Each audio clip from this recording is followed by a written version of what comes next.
Okay, so chapter 9, Stone. I'm recording this after recording chapter 10 because chapter 10 was really long and I had time to do it. So that's that. As I say in chapter 10, I'm going to be changing how I do the kill count going forward. I'm not counting the overall kills per chapter because with the way Project Horizons is written, it's very difficult to do so. This is a good example of that. At the end, when you have Lancer killing all of the slaves, you don't really get a number of how many that is. Maybe it was mentioned earlier that it's like the exact number of slaves that were present, at least the zebra slaves, but I didn't catch it. And then even then, 2 of them survive it, which you don't find out till partway through chapter 10. It's not great for counting overall kills. Blackjack specifically, I think that's a lot easier. That is personally what I'm more interested in, so that's what I will be sticking to. Overall thoughts on Stone, it's there's a very memorable kill at the end of this chapter. There's a recurring character who's introduced. I just don't think it's one of those, like, it's not nearly as memorable as Play, and I don't think it's quite as impactful, at least to me, as some of the other chapters we've seen, like Prices or Ante Up here in a bit. But I think it works, and we do get some good character development from Blackjack. Basic plot. The Sentinels and the Crusaders go to a school to get some supplies. They end up meeting Lancer, and they team up and plan to save the slaves from Brimstone's fall. Blackjack ends up infiltrating the Pecco's gang, which are working, no pun intended, but working essentially security for the mine. She ends up meeting Dusty Trails, who, speaking of memorable deaths, is definitely going to have one later. They get some supplies. There is this one cute little scene when Glory finds like a disintegration pistol and she's just like, oh, this is so cool. Like, I thought that was really fun. There's the fight with Gorgon. Glory, P21, and Lancer all end up getting turned to stone. And I noticed Blackjack was kind of unbothered by this. I think back to Play where Glory gets left behind and she's like, holy shit, I think Glory just died. This is it. This is the end for me. I gotta go. P21, kill me. And I'm like, I think this is a little, this feels like an overreaction.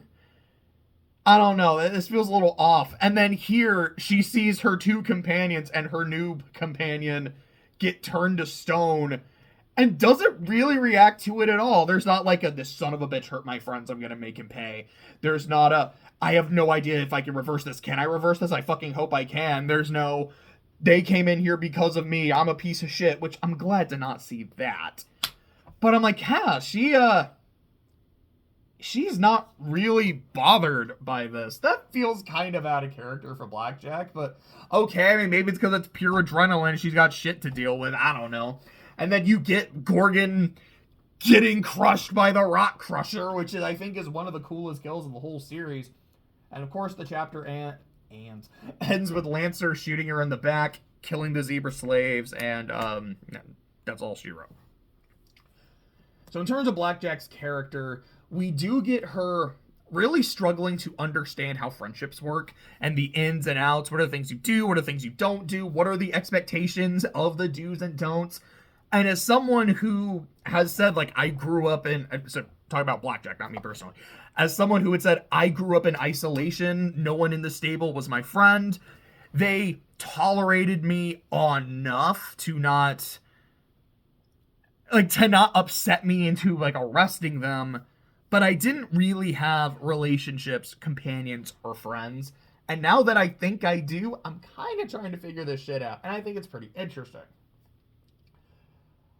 We do get a little bit more evidence of Blackjack trying to help people, where when the Crusaders talk about, like, hey, this place is haunted, there's a ghost, she's like, I'm gonna take this seriously. Because the last time I didn't take a Crusader seriously, something really fucking bad happened.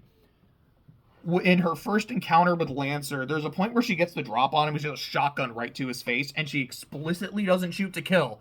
Like, hey, you put a weapon in my face, I get it, shit happens, but until you are an active threat to me, I'm not going to hurt you, I'm not going to kill you, I don't think that's the right thing to do.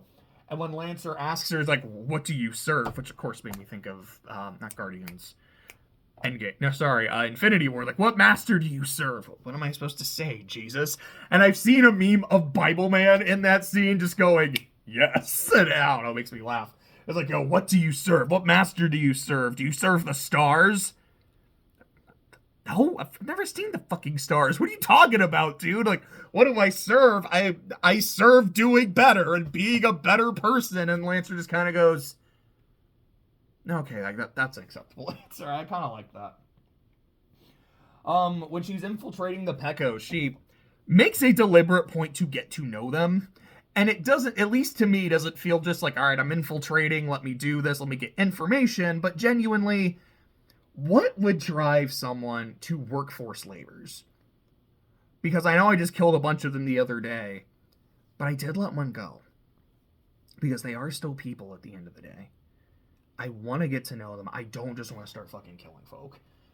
And I gotta say, for someone who's not a smart pony, she can actually be surprisingly clever. When she starts turning to stone, because earlier she heard Sanguine's name, she lifts up the pit bucket and is like, hey, Gorgon, if you turn me to stone, you turn this to stone too, and Sanguine doesn't get what he wants. And immediately the, like, petrification starts to reverse. I'm like, oh, that was actually really clever. I think that's like, well, shooting him doesn't work. Using poison doesn't work. Using explosives doesn't work. What the fuck do we have that can actually kill this thing? Looks at the rock crusher.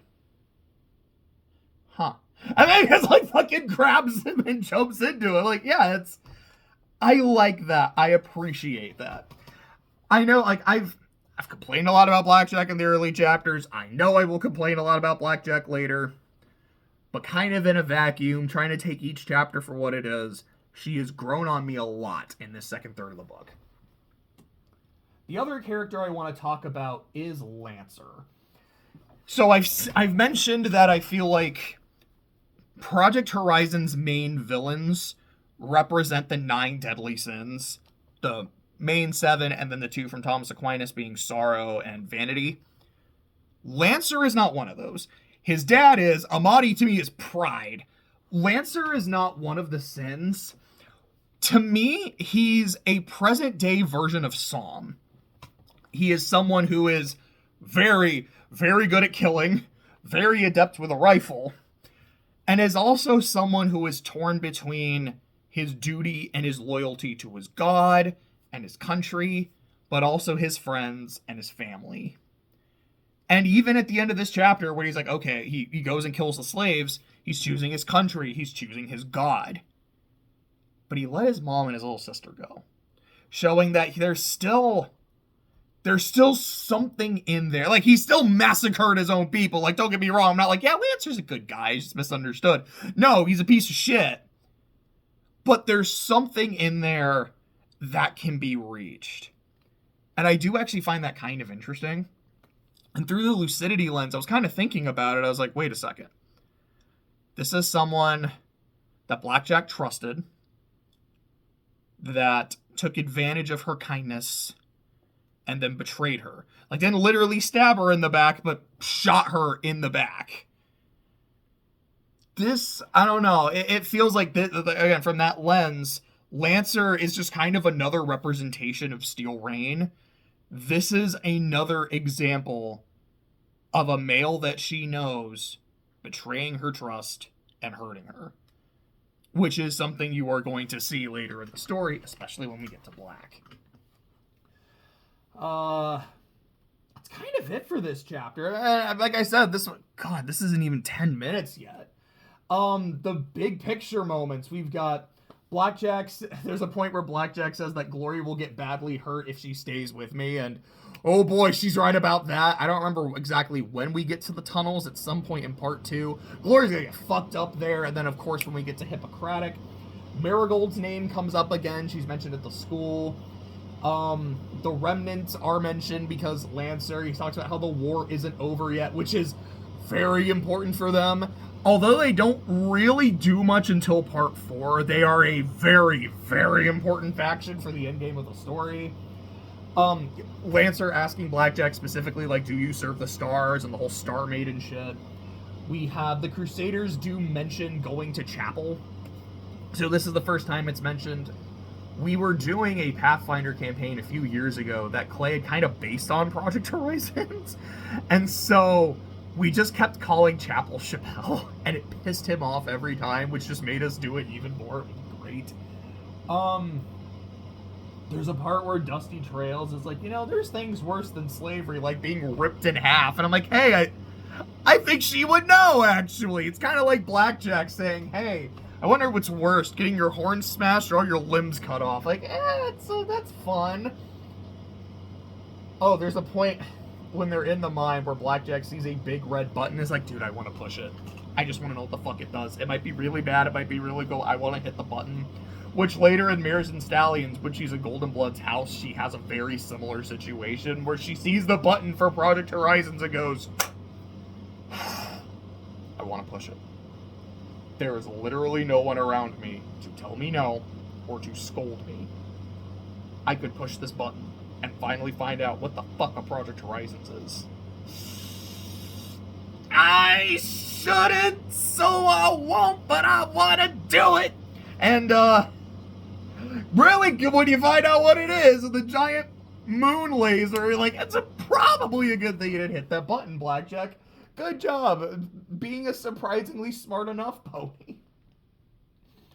Yeah, there's also a line where Blackjack says some shit along the lines of, hey, Gorgon's just like a big monster. I don't have to feel bad about that. And P21's response is like, I don't know, maybe he was unwillingly turned into a monster and he's a good person underneath. Wouldn't you feel bad about that? And Blackjack just kind of goes, oh, yeah, I would.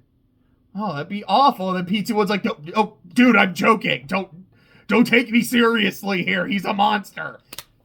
And then later on, I thought it was literally the next chapter with the memory orb, but the memory orb doesn't actually go into the Project Chimera part. So again, I think that's when Blackjack opens up Gorgon's locker. Which one is that? Because I think it's after Deuce's memory orb. Like, Deuce's memory orb tells her where the lockers are, which is probably when I think she opens his, because I think he gives her his password. It's probably after they hit up Arena, because she killed Gorgon. Actually, well, she killed Gorgon and Deuce. So I don't remember which of them, like, she takes the place of, because it's a thing with the Reapers, like, you killed someone in the top 10, you take their spot. So congrats, Blackjack, you're a Reaper now. You're a Reaper, Blackjack. Anyways, but I think she ends up going to, like, Gorgon's room and, like, finds his password or, like, finds that orb in there. It's some shit like that. But anyways, that's when we get to that. And all right, time for the catchphrase count. Red is dead. It's still at 6. Not an executioner and security saves. They're still both at 1. Annie Up is still at 0. We do get that changed in the next chapter. And I'm Not a Smart Pony is now at a total of 10. And as for kills, like, again, this is a chapter that's not conducive to it, because all the slaves get killed, and by the end of the next chapter, you know that it is 11. You don't really get that number here. There's a scene when they're talking about how now that the slaves are free, they're fighting the guards, and the guards are fighting back, and it's bloody, and it's vicious, but it's very unclear how many people are actually dying, so I don't fucking know. The kill that matters in terms of Blackjack's count is Gorgon. Is the only person that I counted her killing. So she is at 96, which I didn't have the official number at the end of the next chapter, but it's also one with, was it Tumbleweed, I think? So Blackjack at the end of 10 chapters is at 97. It's a little less than what I was hoping for at this point, I'll be honest. But she's almost at 100, and hey, like, that is good numbers. She is doing work. And those numbers are definitely getting a lot higher after 22. But, yeah, that's chapter 9. Gosh, I said this probably, I'd be surprised if this was longer than 25 minutes. It's not even 15. I know I didn't have much to say about this chapter, but damn. But hey, these videos to me are as long as they need to be. If chapter 10 needed to be long, there's a lot to talk about. This one didn't, because there wasn't a lot. So, see you later.